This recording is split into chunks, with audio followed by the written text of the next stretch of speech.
Hi, and welcome to this live reading from The Queen's Dance by Nicole E. Kelleher. And this is presented by Itsy Bitsy Book Bits. Prologue.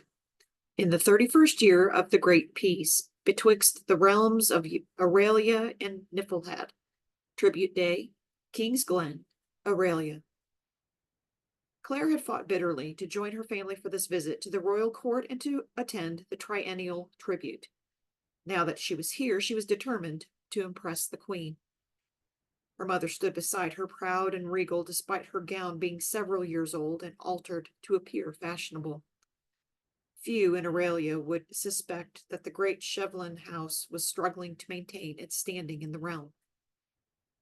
Claire held herself straighter and lifted her chin in an effort to mimic her mother. Her grandmother had drilled her on one hard and fast rule. No matter the situation, keep your chin high, chest out, and shoulders back. As Claire's bosom was only just making its debut, she cast an envious gaze at Anna's figure, but couldn't find it in herself to be critical of her older sister. Anna had been born first, and she wasted her comely attributes by behaving like a boy. Claire almost sighed, but stifled the urge. She refused to behave like a jealous child now that she was finally at court. It had been Claire's grandmother, Lady Beatrice, who had cautioned against Claire's traveling to King's Glen. Unexpectedly, Anna, the special daughter, had convinced her family to let Claire accompany them for the first time. Claire had been thrilled, even though she wondered at her sister's motives. Just 3 years apart in age, they were constantly at odds. It wasn't her sister's fault, always being singled out for her extraordinary abilities, and Claire didn't envy her fate. She only wished, what? She wondered. Claire had talents of her own. Unfortunately, they caused her to faint at inopportune moments, thoroughly embarrassing herself and her family. Anna had pointed out to her parents that it had been over a year since the last incident, and therefore Claire deserved to join them. It wasn't quite the truth, but Claire hadn't informed them otherwise. She'd just gotten better at controlling her surroundings and minimizing the risks. When she had asked her sister why she had championed her, Anna had shrugged and said, "Perhaps you'll keep Mother so preoccupied with your well-being that she won't worry about me." Whatever Anna's reasons were, Claire was for once grateful. "It's almost our turn," her mother whispered, drawing Claire's attention from the past. Chevlin was one of the largest territories in Aurelia, and Claire's family had been a steadfast supporter of the royal house since its ascendance. During the Great War with Nifolhad, Chevlin had been the sole provider of the king's guards, destriers. Her family had prospered. But then the war had ended, and her late grandfather and now her father had been unable to stretch their resources in the peacetime economy. Claire had ideas like beekeeping to take advantage of Chevlin's many fruit and nut orchards, not to mention the plentiful clover which grew rampant throughout their land. But no one would listen to a 15-year-old girl when she touted the lucrative honey market. In Chevlin, if you were not fully committed to the horses, your voice was not heard. Her parents had spent every coin in the Chevlin coffers just to be able to afford the journey to King's Glen, and judging by the appearance of the realm's other representatives, her family's territory had been most hard hit. The bodice of Claire's gown was one that she had pieced together by dismantling two of Anna's passed-down garments. The skirt was made from an even older dress that her mother had worn when Claire was just a babe. Claire counted herself fortunate that she was tall enough to not have had to shorten the skirt and remove the beautiful needlework along the hem. She glanced behind her and saw that her father was removing the muffling cloths from the hoofs of their tribute. Two Chevlin steeds, a rare set so similar that they could be twins, were to be gifted to King Godwin's sons. Her sister waited patiently with Lord Gervase, their father, and Claire inwardly groaned. Anna's wild curls were already escaping her long braid. Claire was about to say something when her mother stiffened beside her. She turned her attention back to the king and queen.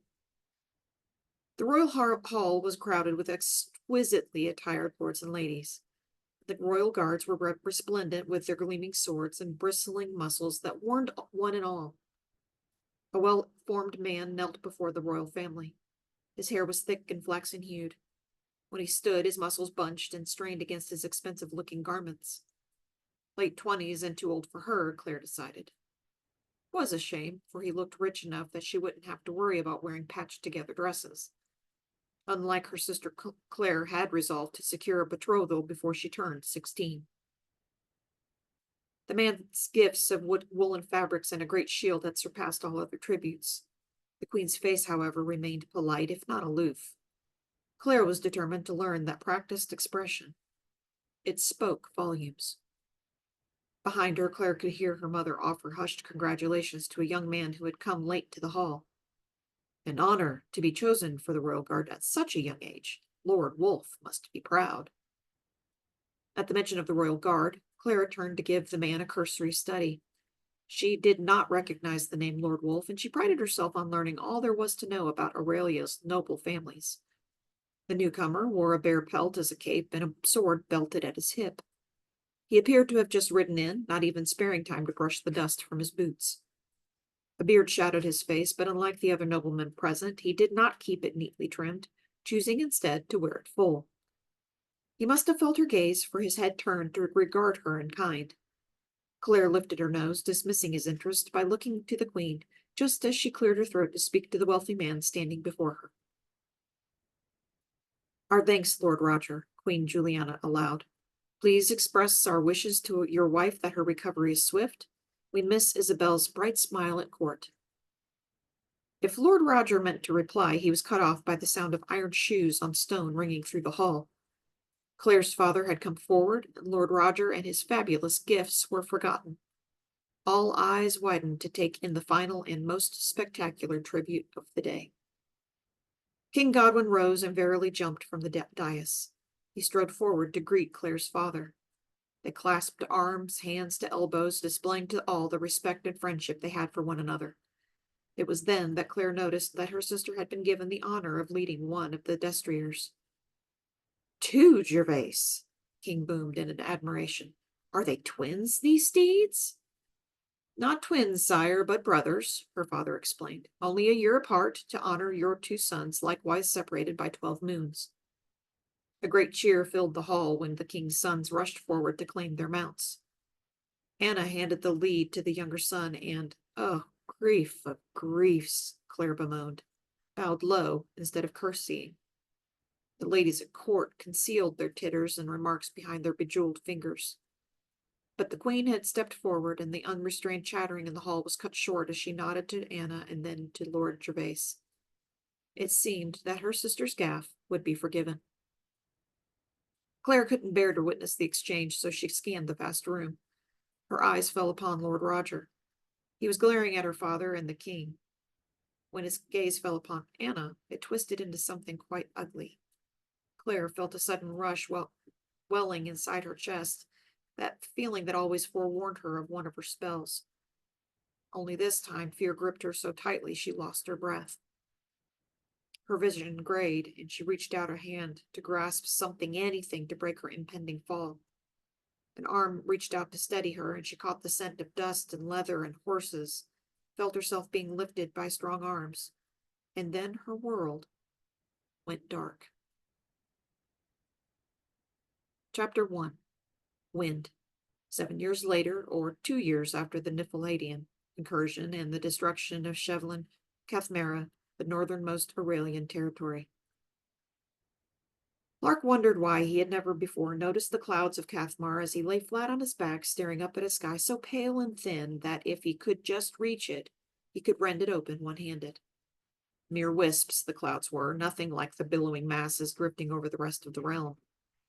The blue of the northern sky looked stretched, as if the expanse might rupture with the slightest breeze. Of course, there were no breezes in Cathmar, only wind.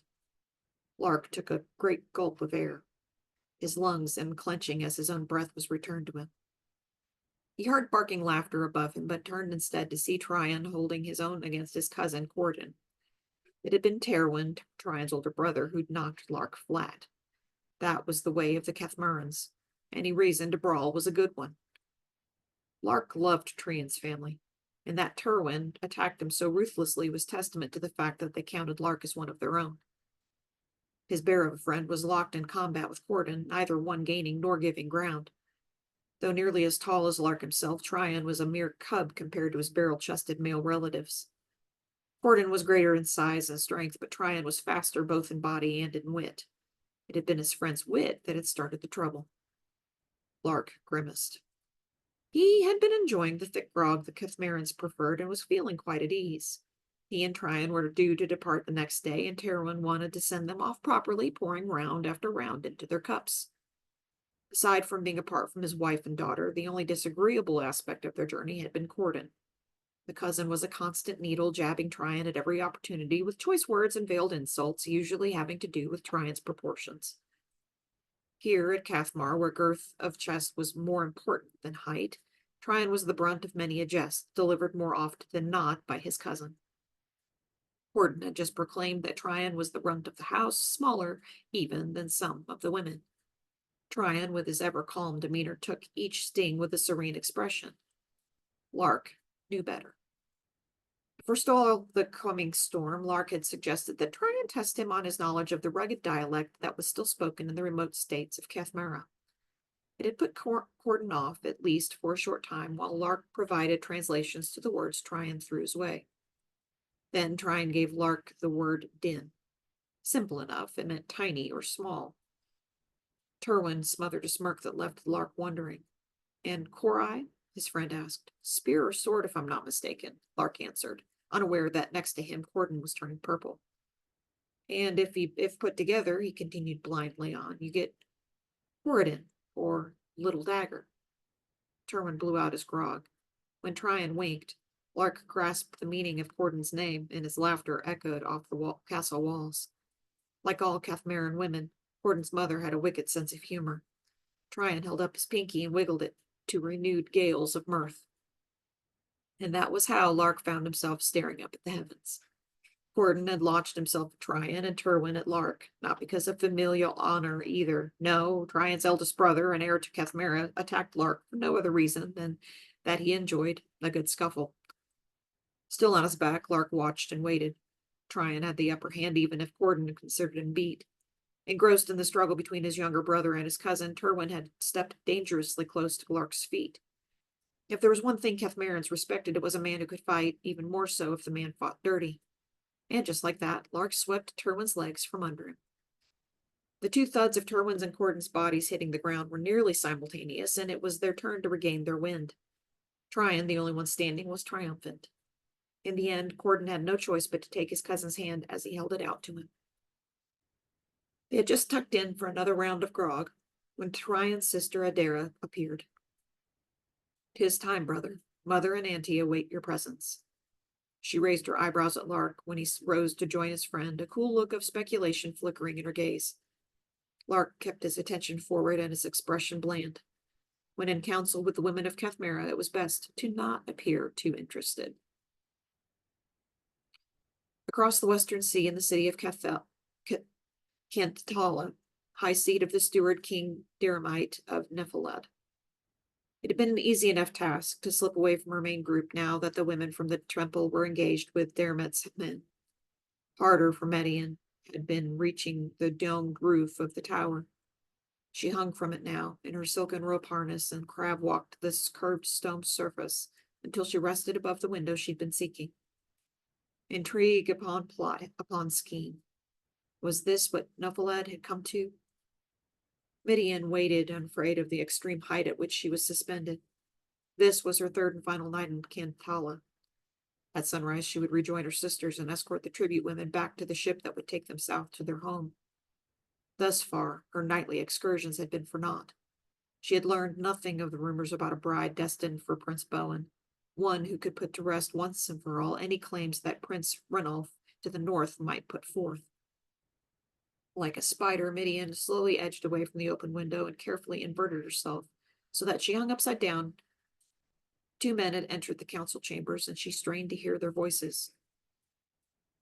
"Have to kill her husband first, then she'll be free, so to speak, to marry again." "Widow or not, Phelan, I want her here in Nifolhad where she can pay for her crimes." "Just as long as you don't kill her, my king," Phelan cautioned. "You'll need her for Prince Bowen." "Bowen? Bah! the Steward King exclaimed. You worry too much, Phelan. She'll be alive enough for my son. The witches from the temple will see to that. Speaking of the witches, sire, Phelan hinted. Yes, yes, I know. They leave tomorrow. Amazing stamina. Their voices faded as they left the chamber.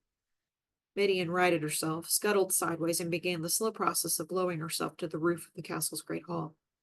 She'd freed the anchored end of her silken cord, releasing it from the architectural filigree holding her weight. From the great hall's roof, she wouldn't even need a rope to slip into her chamber's window. Ridiculously ornate, the castle had more ways in and out of it than a smuggler's cove. Midian finally had some intelligence to carry home to the one she protected.